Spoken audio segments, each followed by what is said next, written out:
In 1955, a baby boy named Steve Jobs was born and immediately put up for adoption. From the very beginning, life taught him one lesson: your start does not decide your finish. As a young man, Steve dropped out of college because his parents couldn't afford the fees. But instead of giving up, he said, "I decided to stop taking the required classes and start taking the classes that truly interested me." He slept on the floor of friends' rooms, returned Coke bottles for food money, and walked miles for a free meal. But he kept learning, kept dreaming, and kept believing.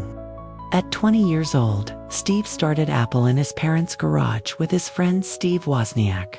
They had no big office, no money, no investors, just passion and a vision to change the world. Apple grew fast, but success didn't protect him. At 30 years old, Steve Jobs was fired from his own company. The company he created removed him. Most people would break. But Steve said later, "It was the best thing that ever happened to me." Instead of quitting, he started two new companies, Next and Pixar. Pixar went on to create Toy Story, the world's first 3D animated film. Next was so innovative that Apple eventually bought it, and Steve Jobs returned as the CEO of Apple.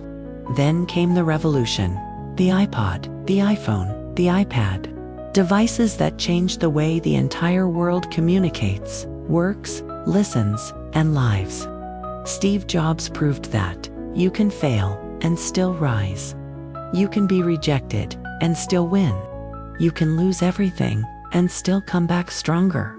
Before he passed away, Steve said, "Your time is limited. Don't waste it living someone else's life. Dream boldly, fail bravely, start again, and never forget you're one idea away from changing the world."